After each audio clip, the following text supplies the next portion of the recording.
No último dia 1º de maio, completou um mês que o município de Januária não faz notificações de casos de coronavírus.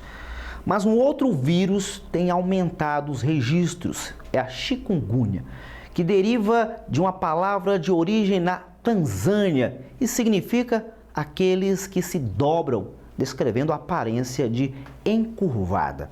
Uma especialista na área, nossa convidada para falar sobre o assunto. Victoria Dalmoro é médica reumatologista. Cuida dos problemas inflamatórios das articulações, músculos, tendões e ligamentos. E tem sido muito procurada para atender pacientes com chikungunya. Então, a chikungunya é uma infecção viral semelhante à dengue, que é causada pela picada do mosquito Aedes. É uma doença que já existe no mundo há mais de 60 anos, porém no Brasil os primeiros casos foram notificados a partir de 2014.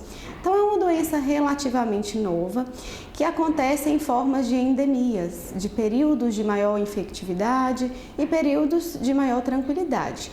No momento, estamos vivendo um aumento de casos expressivos de chikungunya, o que gerou muitas dúvidas, muita preocupação da população. Ela falou como a doença é adquirida. A infecção da chikungunya, existe o vetor, que é o mosquito Aedes. Existem dois tipos de Aedes, o Aedes aegypti e o Aedes albopictus, e ambos podem causar a infecção. Lembrando que o mosquito ele deve estar infectado pelo vírus para que haja realmente a infecção. Então, ambientes onde há maior proliferação de vírus são ambientes com água parada, terrenos baldios. Então, esses focos, além de períodos mais chuvosos e determinadas regiões do país mesmo, são mais propícias à infecção. Então, o mosquito pica a pessoa saudável, existe um período de incubação médio de 3 a 7 dias, mas que pode durar até 12 dias, que é o período entre a picada e realmente a manifestação dos sintomas da doença. Destacou ainda os sintomas que se diferencia do vírus da dengue. Os sintomas da infecção são muito semelhantes ao da dengue, porém existem algumas diferenças em questão. A chikungunya ela pode causar febre, geralmente febre um pouco mais alta, dor de cabeça, náuseas, vômitos, pode causar aquele rache no corpo, que é justamente aquelas lesões vermelhas em aspecto de lixa, mas uma grande manifestação da chikungunya, que é o que tem causado maior morbidade, ou seja, maior limitação ao paciente, é justamente o quadro de dor nas articulações. Essa dor nas articulações costumam ser em várias articulações ao mesmo tempo, geralmente articulações de mãos, punhos, cotovelos, joelhos, tornozelos. Então, geralmente o paciente tem uma dor muito importante. Há também muita fraqueza muscular, muita fadiga. Alguns pacientes vão manifestar de forma como tendinite, como bursite. Então, é uma manifestação que é possível também, além da dor no corpo como todo, uma dificuldade de dormir. Tudo isso pode acontecer. A dengue, ela pode ter uma infecção, às vezes até um pouco mais grave no sentido de cursar com choque, com uma plaqueta baixa. Agora, a chikungunya tem essa característica da articulação ser muito acometida. E a gente tem até uma peculiaridade da doença em que ela é dividida em 3 fases. Existe a fase aguda, que são justamente esses sintomas que eu citei, de febre, dor no corpo, dor de cabeça. E essa fase aguda, ela geralmente dura até 14 dias, vai do 1º ao 14º dia de sintoma. Alguns pacientes podem persistir com sintomas mesmo após os 14 dias. E aí o paciente entra na fase que a gente chama de subaguda, em que predominam os quadros de dores nas articulações, inchaços nas mãos, muita fadiga, muito cansaço. Então não é incomum o paciente ter um quadro mais arrastado devido à doença.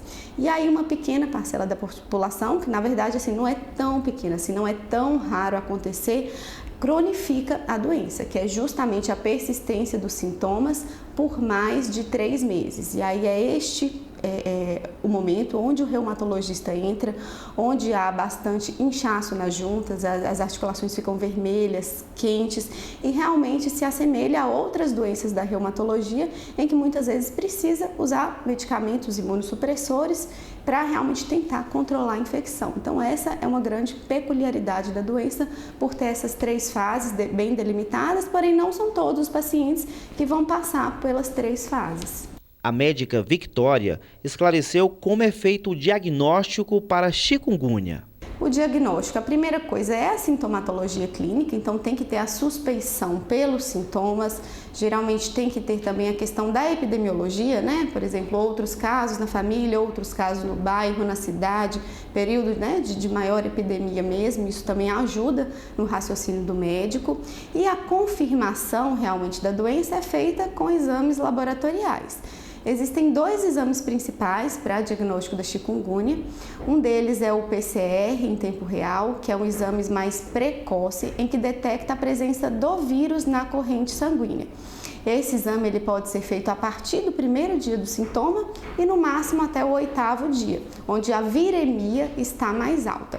É um exame um pouco menos acessível, um pouco mais oneroso, então a gente acaba optando por fazer mais a sorologia, que é o outro exame que nós temos disponíveis, em que detecta a presença do anticorpo, ou seja, da defesa do indivíduo contra o vírus. Então essa sorologia ela pode ser feita a partir do 7º dia de doença. Não é interessante coletar antes, porque pode dar um falso negativo. Então a partir do 7º dia, idealmente após o 10º dia, pode ser realizado o exame. Existe tanto o IgM, que detecta a presença mais precoce do vírus, quanto o IgG, que é uma presença um pouco mais tardia do anticorpo, que geralmente aparece após o 15º dia.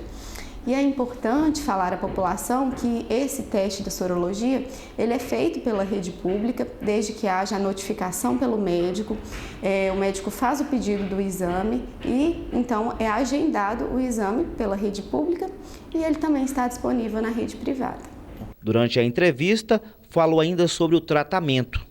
A assistência médica vai depender da intensidade do sintoma do paciente. Se forem sintomas mais leves, uma febre mais baixa, uma dor de cabeça, é indicado procurar atenção básica, né? Os postos de saúde, para que realmente faça uma avaliação, que o médico faça uma avaliação desse paciente e veja qual que é o melhor tratamento. Lembrando que a automedicação, ela não é indicada na doença porque existem certos medicamentos que não podem ser usados na fase aguda. Medicamentos, né, que a gente usa com frequência como anti-inflamatórios, eles devem ser evitados nos primeiros 14 dias de sintomas, então a gente indica mais analgésicos mesmo, de pirona, paracetamol, mas lembrando das peculiaridades de cada um e a importância da prescrição médica.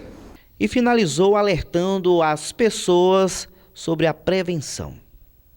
Existe sim formas de evitar a chikungunya, mas infelizmente não existe vacina. Então a prevenção ela é feita através do combate ao vetor, né, ao mosquito Aedes. Então, limpeza de terrenos, não deixar água parada no domicílio, o uso de repelentes é muito importante, né, por conta tanto da pessoa que ainda não se infectou para proteção individual, mas também da pessoa que está infectada com a chikungunya, porque ela pode ser uma fonte de transmissão para outras pessoas. Caso um mosquito não infectado pique essa pessoa, ele pode acabar se infectando e contaminando outras pessoas. Outra coisa que é importante a gente falar é sobre quando devemos procurar o hospital, quando realmente ter um sinal de alarme para a doença.